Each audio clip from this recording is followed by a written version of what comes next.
Hello అందరికి. 'Left handed girl' అనే ఒక చైనీస్ డ్రామా ఫిల్మ్ చూసాను ఇందాకే. నెట్‌ఫ్లిక్స్‌లో స్ట్రీమింగ్ అవుతుంది. ఫ్యామిలీ డ్రామా గురించి ఉంటది ఈ మూవీ. ఒక మదర్ ఇంకా తన 2 డాటర్స్ గురించి చూపిస్తారు ఈ మూవీలో.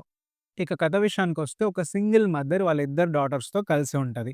పెద్ద కూతురేమో కాలేజ్ ఏజ్ అలా ఉంటది. అండ్ చిన్న కూతురేమో చాలా చిన్న పాప. వాళ్ళ మదర్ ఇంకా వాళ్ళ పెద్ద కూతురు వర్క్ చేస్తూ వాళ్ళ చిన్న కూతురిని చదివిపిస్తూ ఉంటారు. సో వీళ్ళు వాళ్ళ ఫాదర్‌తో కలిసి ఉండరు. చాలా కష్టంగా ఉంటది వాళ్ళకి డైలీ లైఫ్ మనీ లేక. సో వాళ్ళ ఫ్యామిలీ కష్టాలు, మనీ ప్రాబ్లమ్స్ ఇంకా వాళ్ళ ఫాదర్‌తో ఎందుకు కలిసి లేరు. ఇది బేసిక్ స్టోరీ లైన్. సో నాకు కొన్ని విషయాలు చాలా బాగా నచ్చాయి మూవీలో అండ్ కొన్ని నచ్చలేదు. సో నాకు బాగా నచ్చిన విషయాల గురించి మాట్లాడతా. సో నాకు బాగా నచ్చింది చిన్న పాప క్యారెక్టర్. తను బేసికల్లీ లెఫ్ట్ హ్యాండెడ్ గర్ల్.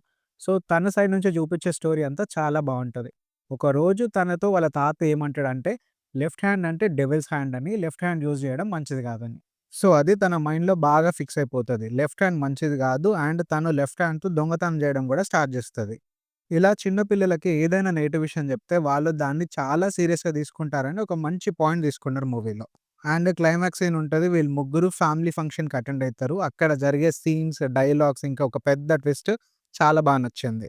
మనం అప్పటిదాకా ఒకలాగా అనుకుంటాం స్టోరీని. బట్ క్లైమాక్స్ ట్విస్ట్‌తో చేంజ్ అయిపోతది సడెన్‌గా మూవీ స్టోరీ అంతా. సో, ఆ ట్విస్ట్ నాకు చాలా బా నచ్చింది. ఇంకా మదర్ క్యారెక్టర్ వాళ్ళిద్దరి డాటర్స్ కోసం తను పడే కష్టాలు, మనీ ప్రాబ్లమ్స్, సొసైటీ ప్రాబ్లమ్స్ ఇవన్నీ చాలా బా చూపిచ్చారు. Main lead mother character and వాళ్ళ పెద్ద కూతురు, ఇంకా చిన్న కూతురు వీళ్ళ పెర్ఫార్మన్సెస్ అయితే చాలా బావుండే. మెయిన్‌గా ఆ చిన్న పాప యాక్టింగ్ అయితే నాకు చాలా బా నచ్చింది. అండ్ ఇంకోటి మెయిన్‌గా మూవీలో నాకు బాగా నచ్చింది ఏందంటే, మూవీ మొత్తం ఐఫోన్ 13 ప్రో మాక్స్‌తో తీశారు. అసలు ఎక్స్‌పెక్ట్ జేయం మనం నిజంగా ఐఫోన్‌తోని తీసిల్లా మూవీ అని అంత బావుండే. మూవీ అయిపోయేదాకా గూడా నాకు అర్థం కాలేదు నిజంగానే ఐఫోన్‌తోని తీసిల్లా అని. ఒకటైతే మూవీ టీమ్ నుంచి బాగా చూపిచ్చిల్లు ఏందంటే, ఒక మంచి స్టోరీ ఉంటే చాలు పెద్ద పెద్ద కెమెరా, పెద్ద పెద్ద బడ్జెట్ అవసరం లేదు. జస్ట్ ఐఫోన్ ఉన్నా గూడా తీయొచ్చని. ఇలా కొన్ని కొన్ని సీన్స్ చాలా బాగున్నాయి మూవీలో. అండ్ నాకు నచ్చని సీన్స్ కూడా ఉన్నాయి మూవీలో. 1 అవర్ 48 మినిట్స్ డ్యూరేషన్ ఉంటది మూవీ. ఒక 10-15 మినిట్స్ కొంచెం తగ్గిస్తే బావుండననిపించింది.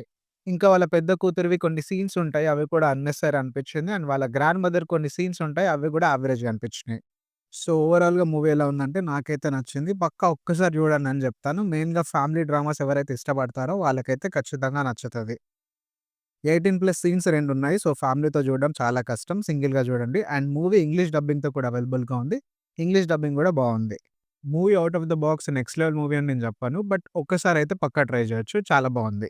మూవీలో ఫైట్స్, సాంగ్స్ ఏముండవు. జస్ట్ స్టోరీతోనే నడుస్తదంతే. సో, ఇది నా review of 'left handed girl'. చూడండి మూవీని. చూసాక ఎలా అనిపించిందో కుదిరితే కామెంట్స్‌లో చెప్పండి. మరొక రివ్యూతో మళ్ళీ కలుద్దాం. Thanks for watching.